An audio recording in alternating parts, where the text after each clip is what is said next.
On your Tuesday episode of Locked On Raptors, the Shadow Core takes center stage.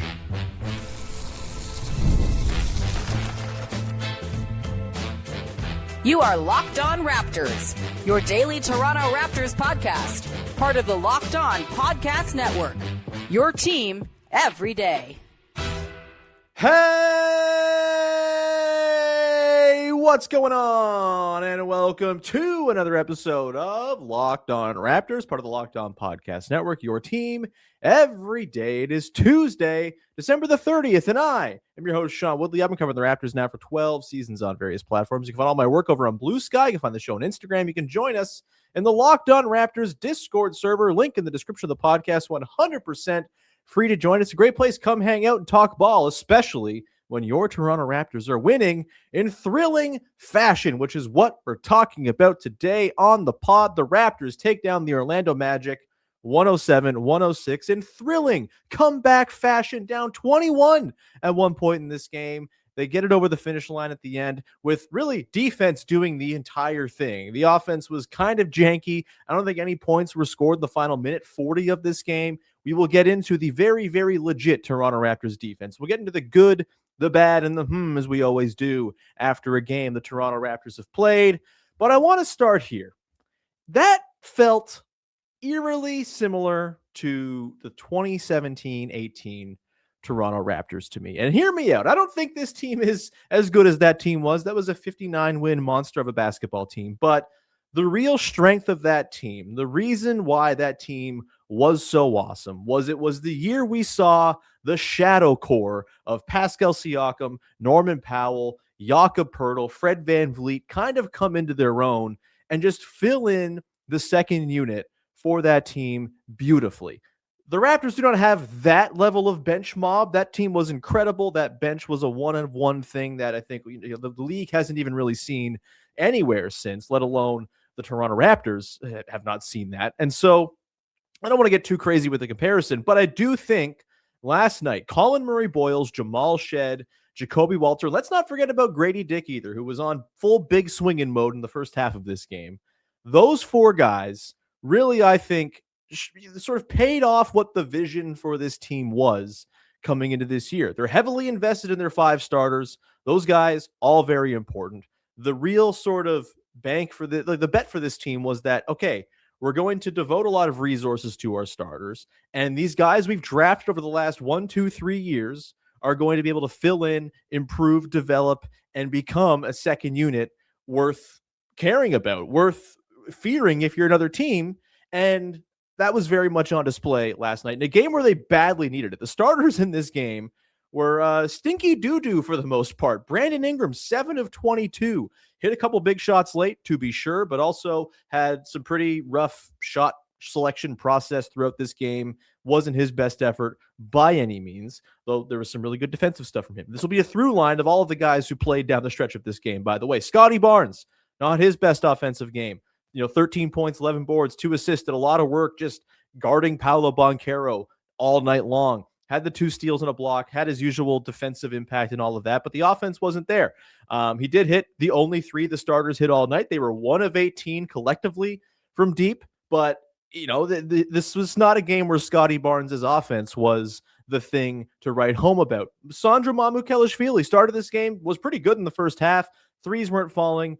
Defensively, maybe not his best effort in this one. And then Ochai Agbaji as well, wasn't hitting threes. He was fine, missed a couple bunnies here and there, didn't play down the stretch. I thought it was justifiable considering who came in for him. And then Immanuel Quickley was dreadful. We'll talk about him later on in this game. It was one of the worst games he's played all season. Maybe the worst game he's played as a Toronto Raptor, for being really honest about it. It was a rough one for him. And so you had the starters not really doing the thing.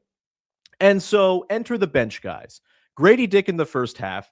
Didn't play down the stretch. The defense in the second half wasn't awesome from him, but I do think he deserves a lot of credit for keeping the Raptors just in striking distance in the first half of this game. He had 15 points at a time where the Raptors had 31 points on the board. Basically half their points. Like, this would have been a 30-point blowout if not for Gradey Dick having himself a really sprightly first half. Got to the line 6 times, hit a couple of threes, was just really, really excellent in this game. One of the best games he's played, one of the best pops of 15 minutes he's had in quite some time. He didn't close the game, though. 3 guys did. And those 3 guys, Collin Murray-Boyles, Jakob Poeltl, and Jamal Shead, all just like equally responsible for this win. And it was really thrilling to watch all of them kind of succeed at the things they are meant to succeed at. Jamal Shead in this game was a walking paint touch. He had 19 points, hit 3 of 6 threes, which was awesome to see. But I think for me, the bigger thing was there was just not a single Orlando Magic defensive player who could stay in front of Jamal Shead. And on a night where they didn't have anything of Immanuel Quickley, from the sort of shot creation perspective, from the running of the offense perspective, it was a really rough night for IQ. Shead comes in and just kind of steadies the ship and also just gives a whole lot of punch and burst to the Raptors offense on a night where, look, the Magic defense is very good. The Raptors offense was not exactly incredible in this one. Down the stretch, they were pretty bad in the last 5 or 6 minutes, but Shead brought enough, and a couple of his just like screaming drives, right? There was one in the fourth quarter where he kind of works a dribble handoff with Scottie and just turns on the Jets and cooks. I think it might have been Anthony Black or whoever it was guarding him, gets all the way to the rim and scores. Beautiful stuff. He had another one, just beautiful drive and like high lofting off glass, delicate touch finish that goes down. It was just like a really fulsome point guard game from Jamal Shead. Probably the best game he's played as a pro, probably his best game of the season at the very least. He was just awesome. And it was really cool to see him just kind of conduct the ship on a night where they badly needed some guard play. Like they just weren't getting it from IQ. Shead brought it. Walter is just like the best on-ball defender nobody in the league knows about. It's awesome to see. Try dribbling the ball near him. I dare you. It's going to go poorly for you, I promise. Anthony Black learned that big time in the fourth quarter of this game. And he's just so active. He's just constantly in rotation, contesting shots, digging down when he needs to on a drive to help wall off whatever is coming towards the rim. He got switched on to Paolo Banchero a couple times last night, and Paolo had a great game, but Walter really held strong and forced a couple of misses late. Just, and the threes are falling for him too, right? Like that's a huge deal. He's been wildly efficient from deep. He's like 39% from 3 on the season. That goes back to last year when he was like 39, 40% in the final 40 games of the season after his rough start coming out of the injury in training camp. He's just a damn good shooter. And look, the interior stuff has to come along. He's got to be a better rim finisher, but he's getting to the line plenty. Got to the line 6 times last night, went 5 of 6. That was great to see. Only hit the 1 3, had a couple of threes late in the game that were just like gifted to him that he didn't put down. But all told, just really good additive role players stuff from Jakob Poeltl. And if this is what you're going to get over the last 4 games or so, like this is the thing we're seeing with Walter, with Shead, and with Collin Murray-Boyles, who we'll talk about in a second. Like these guys are stringing together flashes into stretches now, which is the thing you're looking for when you're developing young players. And we're starting to see that. And the result is that even when your starters aren't very good, you can win games and steal victories just because you have enough guys who are giving you enough coming in off the bench. And let's just talk Collin Murray-Boyles for a hot second. I don't know if you're ever going to see like a 1 for 6 game where he also goes 1 of 4 from the free throw line be more impactful than the game Collin Murray-Boyles played last night. 4 points, 12 rebounds, 7 offensive rebounds. He's just a monster on the offensive glass. 2 assists as well. One really beautiful one from down low up top to Scottie for his 1-3 in the game. It was a massive 3 in the fourth quarter of this one. I think it pulled it to 102.97, or maybe 102.90 or 102.100. That is like, it was a really critical 3. Nice setup from Murray-Boyles. And like, he just keeps possessions alive. He's just in there. He's tapping the ball out. He's picking up fouls on loose balls because he just can't be contained as he goes up for these rebounds. Just a really, really excellent, impactful stretch of 24 minutes from Collin Murray-Boyles in this game. Totally deserved to close. And like I've said it all along, the Raptors have proven all season that they are more equipped than ever to survive without Jakob Poeltl. And Collin Murray-Boyles kind of showed exactly why I've been feeling that all season long. He's just good at big man things. He's just a really good basketball player. And having him on the floor, I feel very comfortable. He had 2 blocks. His rim protection is there. The defensive stuff from him is next level for a rookie, no less. Like, just those 3 guys, plus Gradey Dick really popping off the bench. The reason why the Raptors won this game after getting just like a pretty porous effort from most of their starters for most of the night.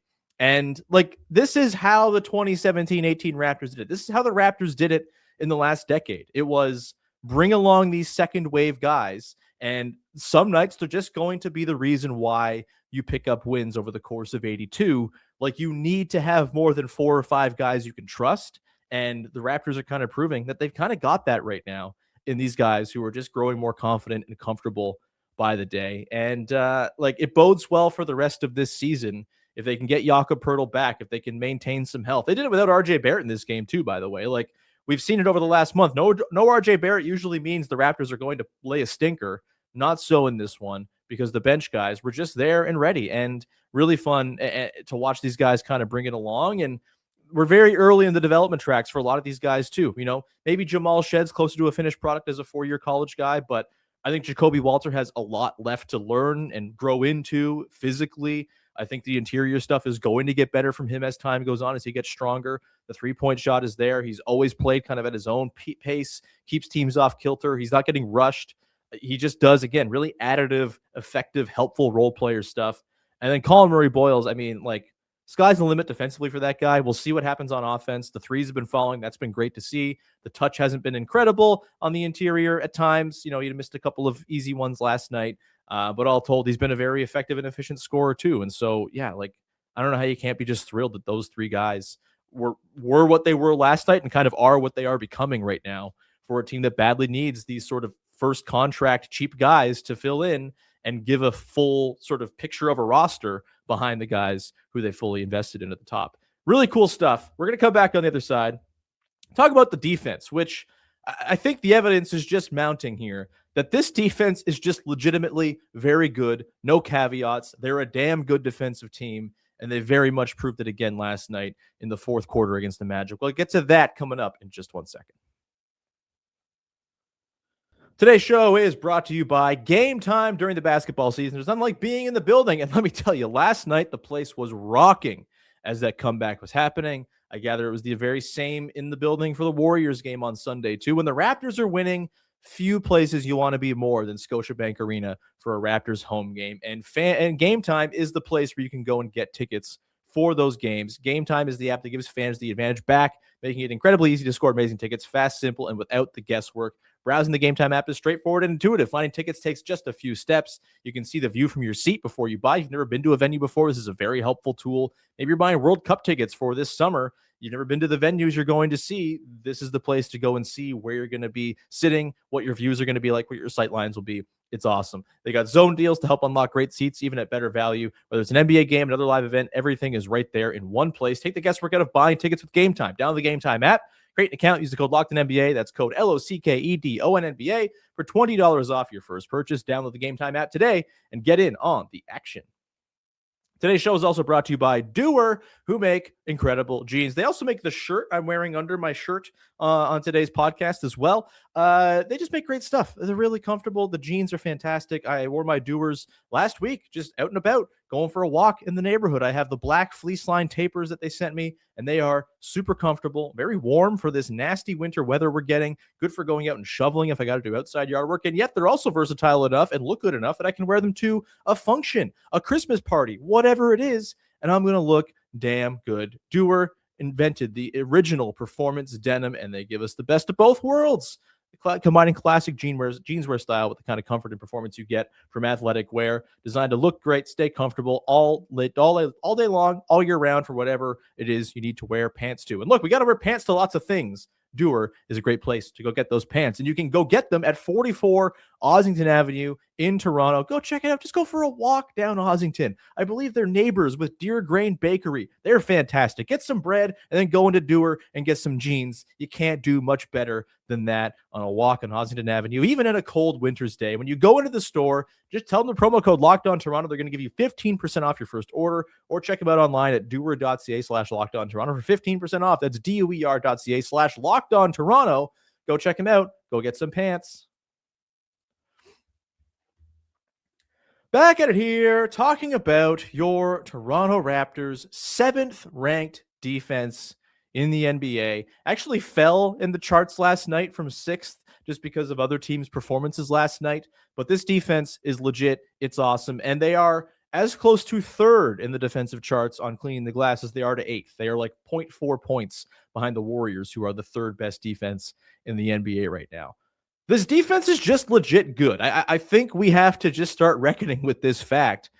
Even as the offense cratered through December with no RJ Barrett, even as they struggled and lost a bunch of games, The defense has held up as a top 10 unit pretty much all season long since the 1-4 start to the season. And last night, one of the best stretches they've had all year long. And look, it's the Magic without Franz Wagner. It's not the greatest offense in the world, but they completely stymied them down the stretch of this game. And it was really impressive to watch them just kind of string together highlight reel defensive possession after highlight reel defensive possession. You had the Brandon Ingram help block. You had Collin Murray-Boyles blocking one so hard off the backboard that it like shook the arena. You had Scottie Barnes with a big block contest on Wendell Carter Jr. down low. 12 points allowed in the fourth quarter is the reason why they won this game. The offense was not exactly amazing in the closing minutes of this game, but didn't matter because that crunch time defense is just becoming like a true weapon for this team. They're the fourth best clutch defense in the NBA, 98.1 defensive rating in clutch minutes per NBA.com. Fourth best, like that's incredible. Also, Scottie Barnes has 6 clutch blocks per our pal Keeks last night, which leads the NBA. A motion to give clutch player of the year to a guy based on his defense over his offense. I'm starting it now. It would be very cool, extremely woke to give clutch player of the year to Scottie Barnes, who was just making every single possession for the other team in close moments really difficult. And the Magic just like couldn't get anything over the line. They scored a total of 2 points over a stretch of like 5 minutes in the middle part of the fourth quarter between like the 7 and 2 minute marks. And again, in there, every single possession, like the Raptors were just affecting all of those misses, forcing turnovers, just incredible contests, holding up on switches, rotations, just like super connected and in line. And then the help at the rim with Ingram, with Barnes, with Murray-Boyles, all just absolutely on point. And this team is just good at defense. We're in year 2 now that's telling us anytime Scottie Barnes is on the floor, you simply have a good to great defense.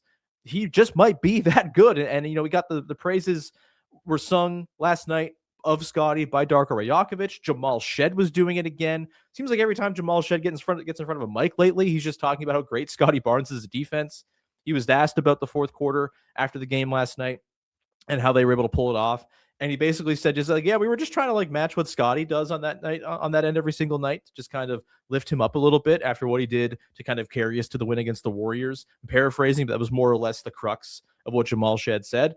Like Scottie's just like setting the baseline and the expectation for the defense for everybody. And he's incredible. And Darko, you know, waxed poetic before the game about Scottie as a guy who's deserving of more all-star love. Did it again after the game. He's mad at you, by the way. If you're Canadian, he's mad at you specifically for not voting enough for Scottie Barnes for the All-Star game. Wasn't in the top 20 of the preliminary votes from the fans. Get that right, maybe. He's definitely better than LaMelo Ball. Just, yeah, I'm just coming away every single night a little bit more convinced that this defense, like you can say the offense might have been smoke and mirrors early on in the year, that the team's overall success might have been a little bit sort of schedule dependent.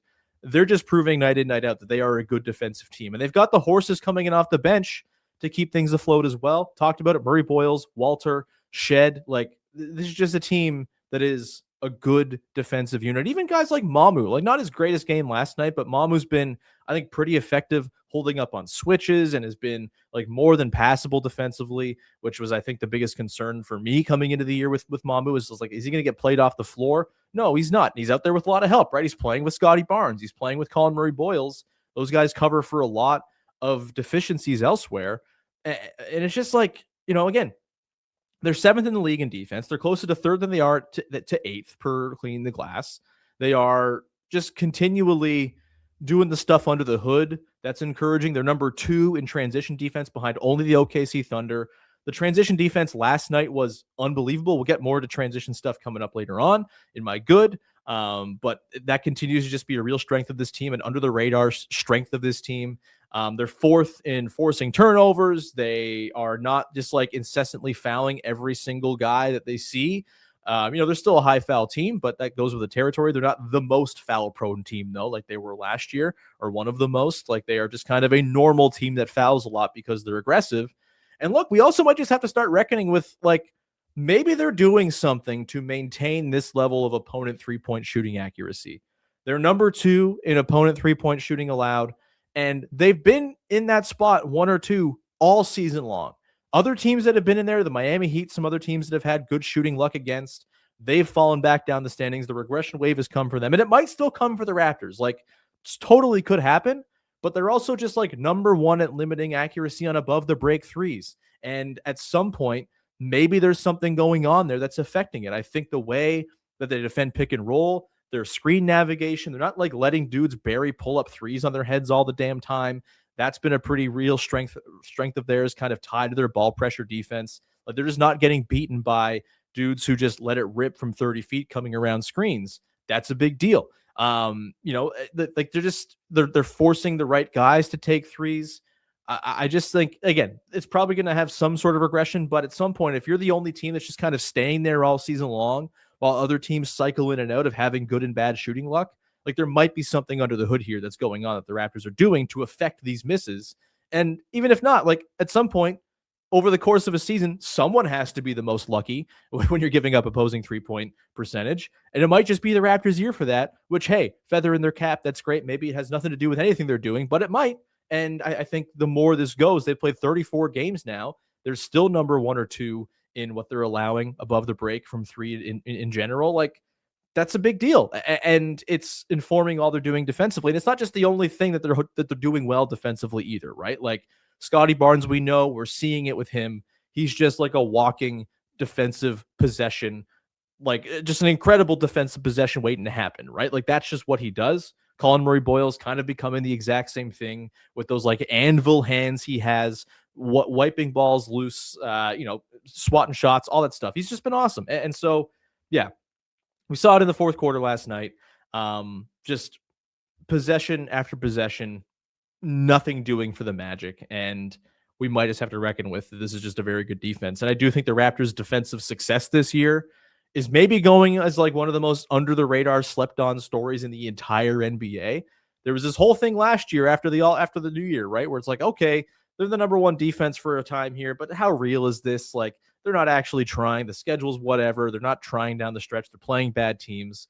Like, there was something going on there. Whether it was totally legit, probably not. They had to go and get reinforcements. They had to kind of double down on the stuff they do well. They had to get guys improving at defense from where they were last year to this year to do it on a level where you're going to win games, but they're doing it. And I just think, like, at this point, it's hard to argue that they're just not a good defensive team and that this isn't going to hold up at some level throughout the entire year. And if this does keep happening, like, if you're looking for sort of reasons to think about Darko Rajakovic as a coach of the year candidate, if you're looking at reasons to put Scottie Barnes in an all defense team, like, you're looking at him with the way this team has played, and it continues to be kind of a slept on story. The offense got all kinds of crap over the course of the last month, justifiably so.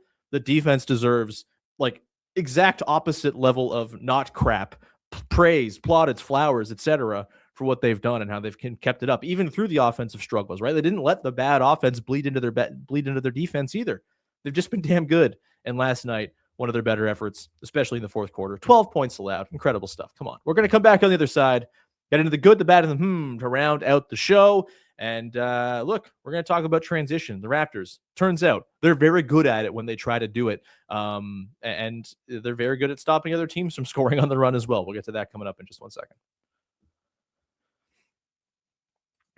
Today's show is brought to you by FanDuel. Fridays already feel different during basketball season, and FanDuel is making them even better. Every Friday night before the games tip off, FanDuel gives fans a new way to kick off the weekend with NBA Happy Hour. NBA Happy Hour is your official pregame, a limited time window where special offers drop right inside the FanDuel app before the action starts. Friday from 6 to 7:30 Eastern have become appointment viewing with NBA Happy Hour at FanDuel. Opening the FanDuel app during the happy hour always brings something new, boosts, bonuses, and surprises. It's easy to check out the weekly special before tip-off and make a move before the window closes. The timing is perfect. Right before games, right before the weekend starts. It adds extra energy to Friday night basketball without overthinking it. So before tip-off, check out the FanDuel app and see what's dropping during NBA Happy Hour every Friday from 6 to 7:30 p.m. Eastern Time. A little basketball, little action, a whole lot of Friday energy. That's NBA Happy Hour only on FanDuel, the official sportsbook partner of the NBA. Back at it here on your Tuesday episode of the show. Before we get to the good, the bad, and the just a reminder, you can join the Locked On Raptors Everydayer Club. If you sign on up For just $5 a month or $50 for the year, you get ad-free episodes of this here podcast every day. You also get access to a Locked On Discord in addition to the Locked On Raptors Discord, which is staying free, by the way. You will get to join the Locked On Discord with Locked On fans from across the world. It's pretty cool. And you also get some extra bonus content, stuff like that as well. But the ad-free shows, boy, oh boy, isn't that a fun thing? Me, uninterrupted. You get to live like my wife. Sign on up at lockedonpodcast.com/everyday or lockedonraptors.supercast.com. Link in the description of the podcast. All right, it's time for the good, the bad, and the It's the way we wrap up every single episode of this here podcast. Every single episodes. I'm tired. I have like 3 hours of sleep. Every single episode of this here podcast on the heels of a Toronto Raptors basketball game. A thing I liked, a thing I didn't like, a thing that's got me a little bit intrigued from the latest in Raptors hoops. The good transition play both ways. This was as commanding a game as they've had when it comes to just sort of controlling the run game both ways as they've had in quite some time. You know, early on in this game, I was actually kind of frustrated because I thought they were leaving some fast break chances on the table. It was a lot of sort of like a grab a rebound and just like a look around for a dude to give the ball to instead of just grabbing and going. But credit to Scottie Barnes in particular, because as the game progressed, we got into the second quarter, third quarter, fourth quarter. You could see his intentionality when he was pulling down a board. He was grabbing and he was off to the races, and they had some really fantastic offense out of those possessions.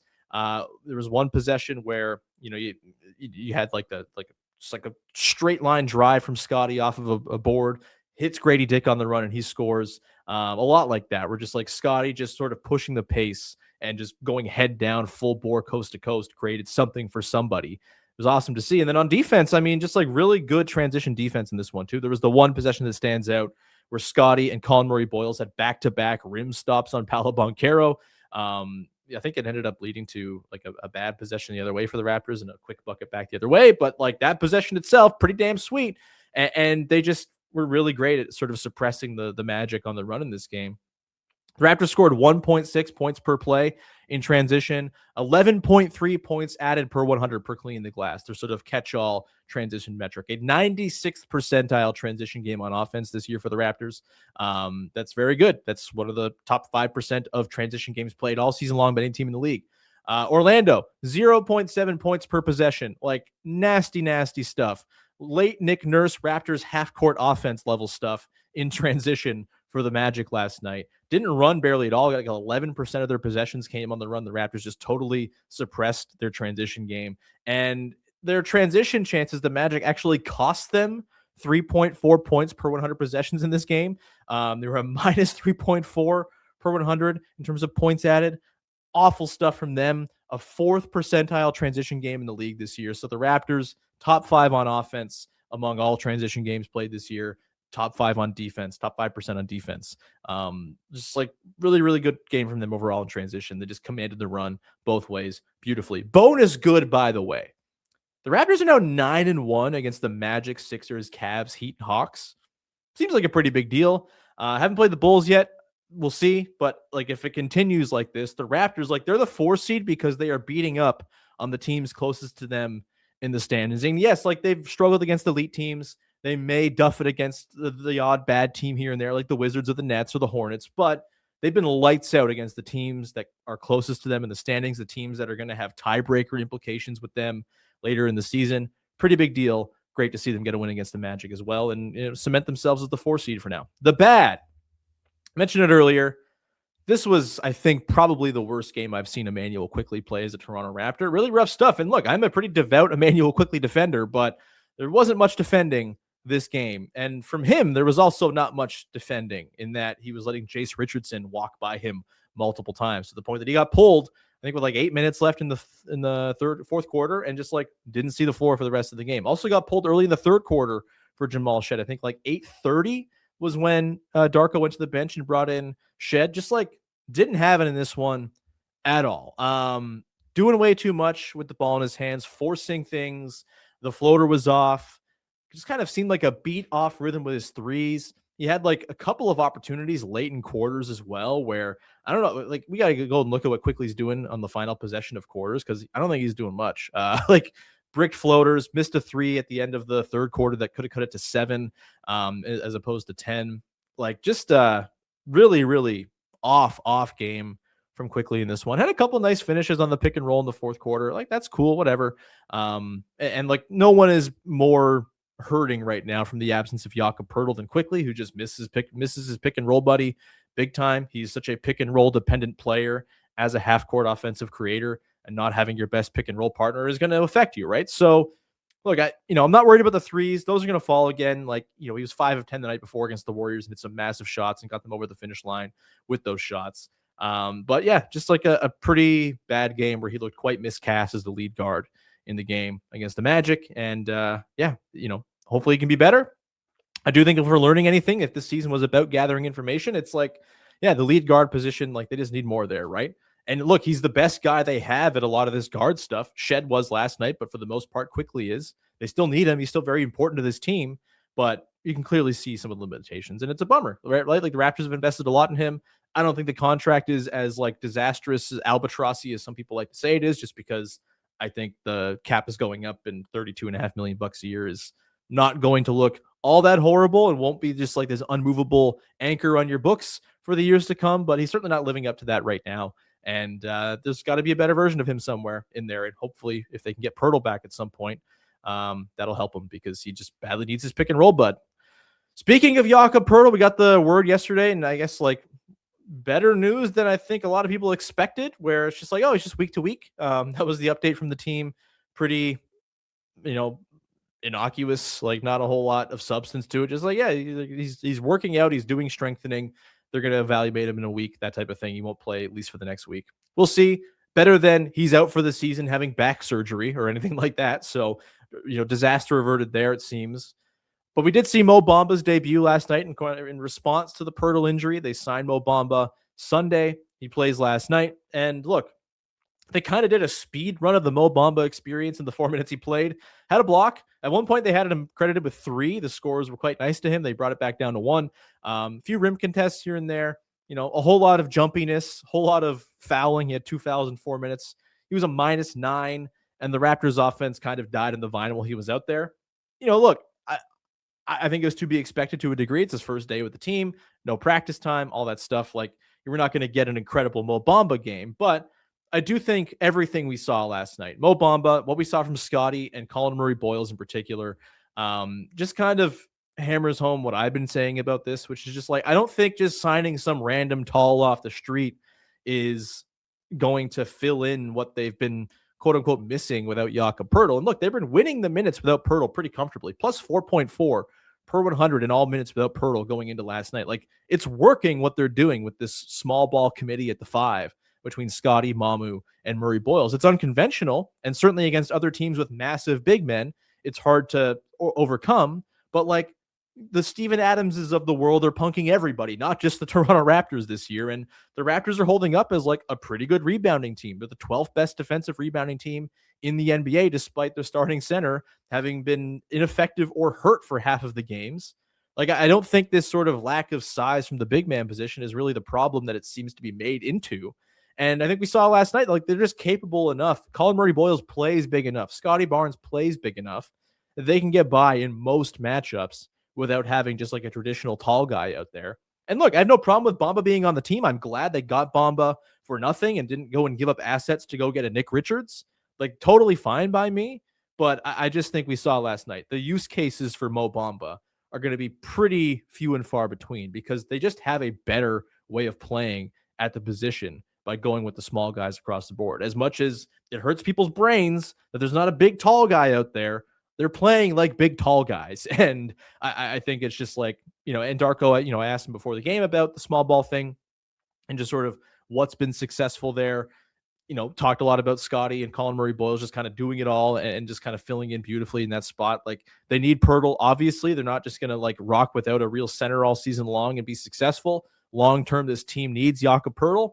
Mo Bamba is not Jakob Poeltl. And again, he'll be better than he was last night. I'm sure he'll have moments here and there, but I think last night was a pretty good proof, like all 48 minutes, that they don't need Mo Bamba to be in like the regular rotation to kind of maintain some sustainability here without Poeltl. They've been just fine playing with the small ball committee that's been doing quite well. And like, Collin Murray-Boyles, dude's a tank, man. Like, he's just, and last night after the game, he was asked, about sort of banging with bigger dudes. And he's just like, yeah, like I'm really strong and I'm holding on to my muscle all season long and I'm constantly eating and working out and like I'm feeling pretty good about it. And so, if Collin Murray-Boyles coming off a multi-day sickness last night can do what he did and grab 12 rebounds and clean up the glass and, protect the rim like he did, like I just feel very good about him being the more or less full-time center behind Mamu and Scottie Barnes, I guess, filling in the spot as well.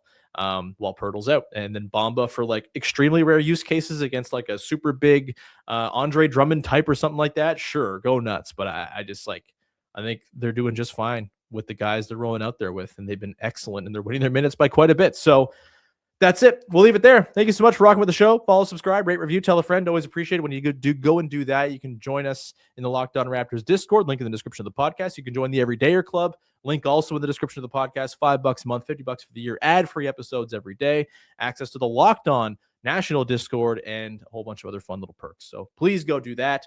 Much appreciated. We'll talk to you again on Wednesday as Katie Heinl is going to come along. We'll do a year in review of 2025. A pretty transformative year for the Toronto Raptors as they emerge from the muck and are good again. What a world. We'll talk about that with Katie tomorrow, and we'll close out 2025. Thanks so much for hanging out. Talk to you soon. Bye-bye. Butter.